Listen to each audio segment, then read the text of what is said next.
एकनाथ शिंदेच्या दसरा मेळाव्यामध्ये रामदास कदमांनी जे आरोप केलेले आहेत त्या आरोपांची बरीच चर्चा होती. बाळासाहेबांचं निधन झालं मात्र हाताचे ठसे घेण्यासाठी 2 दिवस सांगितलं नाही, त्याच्यामध्ये काय तथ्य आहे का? एक लक्षात घ्या, रामदास कदम हा कधीच भरोशाचा माणूस नव्हता. खरं म्हणजे त्यांनी उद्धव ठाकरे साहेबांचं फोटो लावून केली पाहिजे. कोकणामध्ये विधानसभेची निवडणूक हरल्यावर माननीय उद्धव साहेबांनी त्यांना 2 वेळा विधान परिषदेवर पाठवलं. 2 वेळा. असं कुठल्या पक्षात होतं का? त्यांना 2 लोकांना विधान परिषदेवर पाठवायला पक्षाचा विरोध होता. 2 लोकांना विधान परिषदेवर सातत्यानं पाठवायला आमच्या पक्षामध्ये विरोध होता. त्यातले एक रामदास कदम आणि दुसरा नीलम गोरे. नीलम गोरेंचं पक्षातलं योगदान काय हा कायम प्रश्न विचारला गेला. आणि रामदास कदम यांना इतके वर्ष संधी मिळालेली आहे, आमदार मंत्री, त्यांना वारंवार आपण विधान परिषदेवरती का पाठवता असा उद्धव ठाकरेंना पक्षातून प्रश्न विचारले गेले. तरीही उद्धव ठाकरे हे एक दयाबुद्धीचे ग्रस्त असल्यामुळे आपले ज्येष्ठ सहकारी आहेत, आम्ही उद्धवजींना की ठीक आहे, तर त्यांनी 2 वेळा त्यांना 12 वर्ष विधान परिषदेवरती पाठवलं. आता अशा माणसांना कृतज्ञ राहायला पाहिजे ठाकरे कुटुंबात. पण आता ह्यांना हे गरळजी ओकतायत. पण मी तुम्हाला अत्यंत जबाबदारीनं सांगतो की हिंदू हृदय सम्राट बाळासाहेब ठाकरे यांची त्यांच्या मृत्यूनंतर जी विटंबना हे लोक करतायत, ही विटंबना आहे. त्याची जबर किंमत रामदास कदम यांच्यासारख्या लोकांना मोजावी लागेल, जबर किंमत मोजावी लागेल. आणि मी हे अत्यंत जबाबदारीनं सांगतो. मग ही किंमत कोणत्याही प्रकारची असेल, कायदेशीर असेल, भावनिक असेल, नियतीची असेल, पण ह्यांना जबर किंमत. बाळासाहेब ठाकरेंच्या संदर्भात तुम्ही अशा प्रकारची विधानं करताय, तुम्हाला लाजा वाटल्या पाहिजे. त्या संपूर्ण घटनाक्रम जे सांगतात, मी तिथे उपस्थित होतो. शेवटच्या 8 दिवस साहेबांचा जो क्रिटिकल काळ होता, मी तिथे उपस्थित होतो पूर्ण काळ. शेवटच्या क्षणापर्यंत माझ्यासारखा माणूस तिकडे उपस्थित होता. हे कुठे होते? कोणी नव्हते. आम्ही मोजके लोक तिकडे होतो. आम्हाला माहिती आहे ना काय अवस्था होती आमची, काय सगळ्यांची परिस्थिती होती. आणि तुम्ही त्याचा आता या प्रकारे फक्त उद्धव ठाकरे यांना बदनाम करण्यासाठी तुम्ही माननीय बाळासाहेब ठाकरे यांच्या मृत्यूची, त्यांच्या मृतदेहाची विटंबना करण्यापर्यंत तुमची मजल गेली असेल तर तुम्हाला याची जबर किंमत मोजावी लागेल. 12 वाजता आज शिवसेना भवनामध्ये अनिल परब यांची पत्रकार परिषद आहे. ते काय बोलतात ते ऐका. कायदेशीर म्हणजे तुम्ही अनिल परब यांची एक महत्वाची पत्रकार परिषद या संदर्भात आहे. सर्व प्रकारची किंमत त्यांना मोजावी लागेल. पद आणि पैसा यासाठी एखादी व्यक्ती किती खालच्या पातळीवर जाऊ शकते हे रामदास कदम यांनी दाखवलं. रामदास कदम हे नक्कीच पक्षामध्ये अनेक वर्ष त्यांनी काम केलं. पक्षाने त्यांना दिलंय भरपूर ना, खास करून उद्धव ठाकरे साहेबांनी दिलंय. उद्धव ठाकरे साहेबांनी दिलंय. विरोधी पक्ष नेता पद असेल, मंत्रीपद असेल, नंतर हे त्यांना उद्धव साहेबांनी दिलेली पद आहेत बरीचशी. विधान परिषदेत त्यांच्या नेमणुका असतील, या माननीय उद्धव साहेबांनी दिलेली पद आहे. बाळासाहेबांच्या नंतर जेव्हा सूत्र उद्धवजीकडे गेली तेव्हा उद्धवजीने सुद्धा बाळासाहेबांबरोबर या सगळ्या काम करणाऱ्या कार्यकर्त्यांना सन्मानानं वागलं. आणि अशा वेळेला तुम्ही फक्त टाळ्या मिळवण्यासाठी, पण त्यांना टाळ्या नाही मिळाल्या. महाराष्ट्र थुकतोय त्यांच्यावर.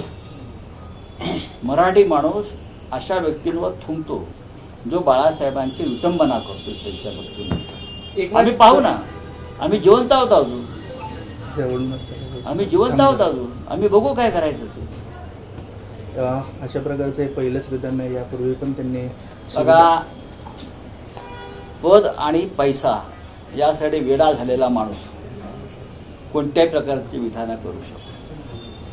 मी परत सांगतो, या आधी ते काय बोलले वगैरे काय मला माहित नाही, हे वारंवार तेच बोलत आहे. हे कुठे होते त्यावेळेला, कधी होते?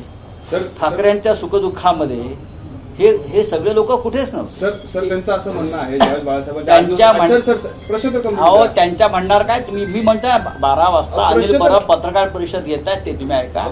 आणि माननीय उद्धव ठाकरे त्या विषयावर बोलते. उद्धव जे पक्ष सोडून गेलेले आहेत ते बाळासाहेब ठाकरेंना कधीच दैवत मानू शकत नाही. एकनाथ शिंदेपासून जे का आता लोक भाजपच्या चरणी विलीन झालेले आहेत, मोदींच्या चरणी विलीन झाले आहेत, अमित शहाच्या जोड्यांची पूजा करतात शस्त्र म्हणून. बरं का, शस्त्र म्हणून अमित शहाच्या जोड्यांची पूजा केली या लोकांनी. सर पण त्यांचा हे बाळासाहेब ठाकरेंना दैवत मानणाऱ्यांचं काम नाही. हो का? उद्धव ठाकरे आज पुण्यात येत आहेत. आज माननीय शिवसेना पक्षप्रमुख उद्धव ठाकरे पुण्यात येत आहेत. लोणावळा वेळेत पत्रकारांशी संवाद साध. सगळ्यात आधी तुमची व्यवस्था आधी. पुणे महानगरपालिकेसाठी काही तयारी रणशिंग फुंकलं जाईल, कारण मुंबई पुणे महत्वाचे शहर आहेत. बघा, मुंबई, ठाणे, नवी मुंबई, कल्याण डोंबिवली, नाशिक, पुणे, संभाजीनगर या महत्वाच्या महानगरपालिका नक्कीच आहेत. आणि त्यासाठी आम्ही राज ठाकरे, महाविकास आघाडीतले काही प्रमुख घटक पक्ष यांची एकत्र चर्चा सुरू आहे. कुठे कोणाबरोबर कसं लढायचं या संदर्भात सविस्तर चर्चा आमच्यात बैठका सुरू आहे. धर्मचक्र परिवर्तन दिनानिमित्त प्रकाश आंबेडकरांच्या वंचित बहुजन आघाडीची काल मोठी सभा अकोल्यात पार पडली. त्यात ओबीसी आरक्षणाचा महत्वाचा मुद्दा जो आहे ना, तो त्यांनी मांडलाय की आरएसएस आणि भाजपने गेल्या अनेक वर्षांपासून ओबीसी समाजाला, ओबीसी आरक्षणाला विरोध केलाय. हे खरे दुश्मन जे आहेत ओबीसीचे आरएसएस आणि भाजप आहेत, वंचित शिवाय पर्याय नाही आरक्षणाला, असं त्यांचं म्हणणं. असं आहे की प्रकाश आंबेडकरांची भूमिका ही कायम एक असते, ते मांडत असतात, पण त्यांची भूमिका ही कायम संघ आणि भाजपला मदत होईल अशीच निवडणुकीमध्ये असते. हे पण तेवढंच काय. राज्याचे मुख्यमंत्री देवेंद्र फडणवीस असं म्हणाले की दसरा मेळाव्यामध्ये उद्धव ठाकरेंनी जे भाषण केलं ज्याच्यामध्ये मदतीवर कोणतीच चर्चा झाली नाही, माझे 1,000 रुपये उद्धव ठाकरेंनी वाचवलेले आहेत. फार कंजूस माणूस आहे हा, फार कंजूस माणूस आहे. त्यांनी पेशव्यांचा आदर्श घ्यायला पाहिजे होता. पुण्यातल्या फार दिलदार माणसं होती पेशवेकडे, नाना फडणवीस वगैरे. 1,000ची पैज लावतो उद्धव ठाकरेंना. उद्धव ठाकरेचं भाषण जर तुम्ही काळजीपूर्वक ऐकलं तर त्यांनी शेतकऱ्यांच्या प्रश्नावरती आवाज उठवला. शेतकऱ्यांना कशा प्रकारची मदत द्यायला हवी. बरं काय, देवेंद्रजी कानात बोळे घालून बसले होते का ऐकायला हे भाषण? याचा अर्थ त्यांचे भाषण ऐकलं आहे पण कानात बोळे घातले. शेतकऱ्यांच्या प्रश्नावर बोलताना त्यांनी कानामध्ये बोळे घातले होते. उद्धव साहेबांनी एकरी आणि हेक्टरी किती मदत व्हावी या संदर्भात भूमिका मांडली. उद्धव साहेबांनी कर्जमाफी कशा प्रकारे करायला हवी या संदर्भात भूमिका मांडली. उद्धव साहेबांनी ओल्या दुष्काळासंदर्भात देवेंद्र फडणवीस कशी फसवणूक करतायत त्या संदर्भात त्यांचंच एक पत्र त्यांच्या तोंडावर मारलं. उद्धव साहेबांनी मुंबईसह शहरांची कसा नासाडी चाललेली आहे गौतम अडाणीच्या माध्यमातून. हा विकासावरच मुद्दा आहे ना, की आमची मुंबई आहे महाराष्ट्राची. तुम्ही गौतम अडाणीला विकताय मुंबई आमची, फुकटात देताय. हा विकासाचा मुद्दा वाटत नसेल देवेंद्र फडणवीसना तर गौतम अडाणी त्याला 25% दलाली देतोय. हा कमिशनवरचा मुख्यमंत्री आहे, मिशनवरचा मुख्यमंत्री नाही आहे. काय म्हणजे याची विकासाची व्याख्या काय? गौतम अडाणीला कडेवर घेऊन आम्ही फिरावं ही यांची विकासाची व्याख्या आहे का? यांच्याप्रमाणे सांगावं त्यांनी. उद्धव ठाकरेंचं भाषण त्या दिवशीचं हे सुपरहिट भाषण होतं. विकासावर ते बोलले. त्यांनी भाजपचा आणि संघ परिवाराचा बुरखा फाडला, मुंबई लुटणाऱ्यांचा बुरखा फाडला. देवेंद्रजी सारख्या लोकांना हे असं आवडणार नाही ऐकायला. त्यांना सत्य ऐकण्याची सवय नाही. हे सगळे लाचार लोक आहेत. आदित्य ठाकरे तुमचं सरकार होतं, आदित्य ठाकरेंनी एक निर्णय घेतलेला होता मुंबईत नाईट लाईफ विषय म्हणजे 24 तास हॉटेल. मग तो आता या सरकारने घेतला. या सरकारने घेतला त्यावेळेस तुमच्यावर टीका करण्यात आलेली होती. याच सरकार बोगस लोक आहेत हे. हे आता बोगस लोक आहेत ना. मी जे म्हणतो हे डुप्लिकेट लोक आहेत, हे बोगस लोक आहेत, हे भंपक लोक आहेत. या भारतीय जनता पक्षाच्या लोकांवरती शहाण्या माणसाने विश्वास ठेवू नये. मुळात हा पक्षच नाही, ही राज्य आणि देश लुटणारी टोळी आहे. त्यांच्यावर काय विश्वास? चला ठीक आहे. तुम्ही बोलताय असं म्हणालात की बाजूचं शिवतीर्थ आपलं आहे. दसरा मेळाव्याच्या भाषणामध्ये तुम्ही असं म्हणालात की हे शिवतीर्थ आपलं आहे आणि बाजूचंही शिवतीर्थ आपलं आमचंच आहे. आहे, भावनिक दृष्ट्या ते आमचंच आहे. मात्र आता निवडणुकीच्या उलटीकडे होत चाललंय. उद्धव ठाकरे पण काय म्हणाले की 5 जुलैला एकत्र आलो होतो, मराठीवर कोणी आलं तर. पण महाराष्ट्र सैनिकांना आणि शिवसैनिकांना प्रश्न असा पडलाय की एकत्र येणार की नाही, तुम्ही त्याबद्दल स्पष्ट सांगा ना. राजकीयदृष्ट्या हा प्रश्न तुम्हाला पडलाय, कोणत्याही शिवसैनिकांना किंवा मनसैनिकांना पडलेला नाही. दोन्ही सैनिकांना पूर्ण खात्री आहे की आम्ही एकत्र येतोय आणि महाराष्ट्रासाठी एकत्र येतोय, मराठी माणसासाठी एकत्र येतोय. कोणाला शंका, कोणाच्या मनात शंका नाही. राऊत साहेब, जरांगे जातीवाचक बोलतात, मराठा आरक्षणाचा मुद्दा लढा योग्य आहे त्याचं, पण ज्या पद्धतीने त्यांनी ते दसरा मेळाव्यात भाष्य केलं एका जातीवरती, हे मान्य आहे का तुम्हाला संपादक म्हणून? याच्यावरती मुख्यमंत्र्यांनी जास्त भूमिका व्यक्त केली पाहिजे, कारण ते राज्याचे गृहमंत्री. राज्याच्या गृहमंत्र्यांनी या संदर्भात परखड भाष्य केलं पाहिजे. पडळकर काय बोलतायत, त्यांचे इतर लोक काय बोलतायत, हे गृहमंत्र्याचं काम आहे, मुख्यमंत्र्याचं काम. या राज्यातल्या कायद्याचे रखवालदार आहेत. आम्ही यशवंतराव चव्हाणांपासून आतापर्यंत उद्धव ठाकरेपर्यंतचे अनेक मुख्यमंत्री पाहिलेले आहेत. इतका बोलचट आणि खुलचट मुख्यमंत्री महाराष्ट्राने कधी पाहिला नव्हता. त्यांना फक्त शिवसेनेला कसं खतम करता येईल हा एक अजेंडा ते राबवत आहेत आणि मराठी माणसाची जास्तीत जास्त कशी अवहेलना करता येईल या पलीकडे त्यांचं खातं कोणतेही काम करत नाही. महाराष्ट्रात असंख्य प्रश्न आहेत, काय करतायत? मुख्यमंत्र्यांनी ओबीसी नेत्यांची बैठक बोलवली आहे. सगळे प्रश्न जो झाला परवा एकनाथ शिंदे यांचा नेस्कोमध्ये, त्याच्यामध्ये जो दरवाजा होता तो लॉक करण्यात आलेला होता, म्हणजे नागरिकांना बाहेर जायचं होतं पण जाता येत नव्हतं अशी मुळात तो दसरा मेळावा नव्हता. मी वारंवार सांगतो, दसरा मेळावा मुंबईमध्ये फक्त बाळासाहेब ठाकरे यांच्या शिवसेनेचाच होता. तिथे शस्त्रपूजा होते, तिथे राज्याला देशाला एक मार्गदर्शन केलं जातं, तो शिवतीर्थावर होतो. आता बाकी इतर लोक काय कुठे काय सभा विभाग घेत असला मेळावेळावा काय नसतो. लोकांना बाहेर जायला अशी परिस्थिती निर्माण एक दिवस लोक त्यांनाही कोंडून ठेवणार आहेत. एकनाथ शिंदे आणि त्यांच्या लोकांना बाहेर जाऊ देणार नाहीत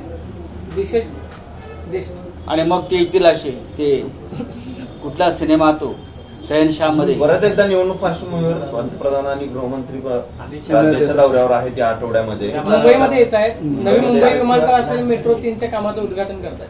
तुम्ही मागणी केली होती की मराठवाड्यामध्ये येऊन एकदा पूरग्रस्त स्थितीची पाहणी करून आले का? आम्ही विकासावर बोलावं अशी अपेक्षा आहे ना मुख्यमंत्र्यांची.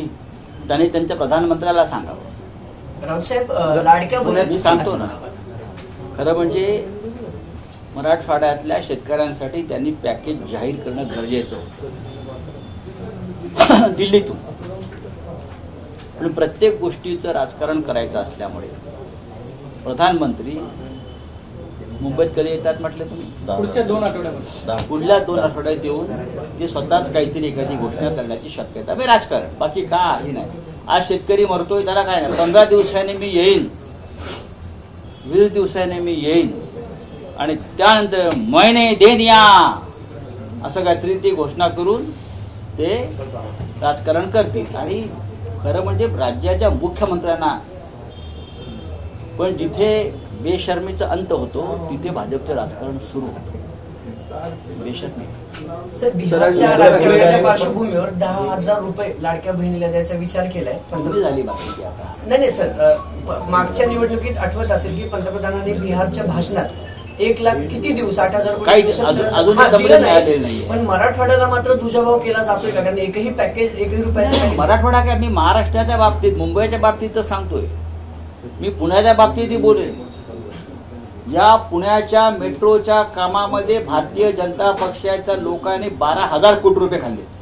हे माहिती आहे का तुम्हाला? मेट्रोची कामं कंत्राट कोणाला मिळाली आहेत? चेक करा. 12,000 कोटी रुपयाचा मलिदा भारतीय जनता पक्षाच्या आणि 2 शिंदे गटाचे लोक आहेत त्याच्यामध्ये. हा 12,000 कोटी रुपयाचा मुद्दा पुण्यातल्या मेट्रोच्या कामामध्ये या 4-5 लोकांनी खाल्लेला आहे. तुम्ही पाटील सर, पुण्याच्या गुन्हेगारीवर पण बोलले होते. अजून सर, किती काही पुण्यात कमी होत निलेश नाही. गायकवाड गायकवाडसारखा एखादा गुंडा आहे. गुन्हेगार बघा, पुण्यातलं जे प्रशासन आहे ते 3 टोळी प्रमुखांनी वाटून घेतलेलं आहे. पुण्याचं प्रशासन, गृहमंत्री हे एक टोळी चालवतात महाराष्ट्राचे, त्यांनी त्यांचा पोलीस कमिशनर नेमला, कळलं. त्यानंतर नगरविकास मंत्र्यांची एक टोळी आहे, त्या टोळीनं त्यांचा पालिका आयुक्त नेमला. आणि तिसरी टोळी अजितदादा पवारची, त्या टोळीनं त्यांचा कलेक्टर आणि विभागीय आयुक्त नेमला. अशा तऱ्हेनं या टोळी प्रमुखांनी त्यांचे 3 इकडले मुख्य कलेक्टर्स नेमले, पैसे गोळा करणारे. अशा तऱ्हेनं या पुण्यामध्ये सगळे आबादी चालू आहे. हे 3 टोळी प्रमुख आहेत आणि ते पुणे चालवत आहेत आणि त्यासाठी त्यांनी इथे सुभेदार नेमले. त्यांच्याकडनं तुम्ही काय अपेक्षा करता? या पुण्यातला पोलीस आयुक्त जो आहे याची संपूर्ण कारकीर्द आपण पाहिली असेल, त्याच्या कुटुंबाची कारकीर्द पाहिली असेल, नागपूरपासून त्यांची कारकीर्द पाहिली असेल, त्यांच्याकडनं कोणते भरीव काम झालेले नाही. ते भाजपचे कार्यकर्ते आहेत, त्यांचं कुटुंब हे अधिकृतपणे भाजपचे कार्यकर्ते आहेत. पुण्यात त्यांना कधीतरी ते प्रसिद्धीसाठी धिंड काढतात लोकांची. सर, आज उद्धव ठाकरे सध्या त्यांचा एक व्हिडिओ व्हायरल होतोय. मुख्यमंत्र्यांचा जसा ताफा असतो त्या ताफ्याच्या पद्धतीने पोलीस आयुक्त- म्हणजे रस्ते पोलीस बंद आयुक्त केले जातात. पोलीस 4 गाड्या घेऊन रस्ते बंद केले जातात 10-15 मिनिटं. पोलीस आयुक्त जात आहेत म्हणून हो. आमचा मुंबईचा पोलीस आयुक्त एकटाच फिरतो, हिंमत असते. आमच्या मुंबईचा पोलीस आयुक्त बरं का एकटा फिरतो एका गाडीत मुंबईसारख्या शहरामध्ये अनेक ठिकाणी. जर पोलीसच घाबरायला लागले, पोलीस आयुक्त पुण्यात गुंडांना घाबरायला लागले, तर त्यांनी वर्दीचा अपमान केला असं मी मानतो. वर्दी काढून फिरावं त्यांनी. जर तुम्ही म्हणताय त्याप्रमाणे हे पोलीस आयुक्तांचे ताफे कशा करता फिरतात मला माहित नाही. आमच्या मुंबईचे पोलीस आयुक्त एकटे फिरतात, मी नाही दाखवाय, एकटे उतरतात, एकटे फिरतात. देवेंद्र भारती याला म्हणतात पोलीस कमिशनर, पोलीस आयुक्त. सर, उद्धव ठाकरे आज पुणे में आ रहे हैं. अपकमिंग इलेक्शंस या फिर ऐसी कोई बात है कौन सा चुनाव होने वाला है या फिर क्या रणनीति आएगी? आप क्या चाहते हैं, मैं क्या जवाब दूं? किसके लिए आ रहे हैं? आपको अरे पुणे में 2-4 बड़े प्रोग्राम है. जर्नलिस्ट पत्रकार भवन में जाएंगे, वहाँ बात करेंगे. फिर हमारे पार्टी के प्रमुख पदाधिकारी है वसंत मोरे, उनके 2 कार्यक्रम हैं. फिर वहाँ एक सरहद संस्था है, वहाँ एक कार्यक्रम श्रीकांत ठाकरे म्यूजिक स्टूडियो का उद्घाटन है. उद्धव ठाकरे जी का पुणे में आना अपने आप एक राजनीतिक हलचल करना जैसा है. जरूर पॉलिटिकल चर्चा होगी, महानगर पालिका के बारे में हम चर्चा करेंगे. मुंबई, ठाणे, पुणे, नासिक, नवी मुंबई ये बहुत महत्वपूर्ण महानगर पालिका है. और शिवसेना, महाराष्ट्र नवनिर्माण सेना, महाविकास आघाड़ी के हमारे कांग्रेस, राष्ट्रवादी कांग्रेस जैसे हमारे जो मित्र दल है उनके साथ भी चर्चा होगी और हम चुनाव में एक साथ जाएंगे साथ. पीएम मोदी और अमित शाह भी मुंबई आ रहे हैं. जैसे कि वो बहुत बार कह चुके हैं कि हमारा अगला लक्ष्य वो मुंबई महानगर पालिका है. आने से कुछ बड़ी घोषणा हो सकती है. बड़ी घोषणा है, जब चुनाव आते हैं तो बड़ी घोषणा करते हैं ये लोग. मुंबई लूटने का काम ये लोग कर रहे हैं. पुणे को लूटकर हो गया पूरा काम. हाँ, अब मुंबई को लूटने का, मुंबई में इतनी पैसा है वो लूट रही है. जैसे ब्रिटिश लूट रहे थे वैसे ये लोग भी लूट रहे हैं. पुर्तगीज ने लूटा, ब्रिटिशों ने लूटा, अब गुजरात की ईस्ट इंडिया कंपनी लूट रही है. देखेंगे. चलिए, थँक्यू. एबीपी माझा, उघडा डोळे बघा नीट.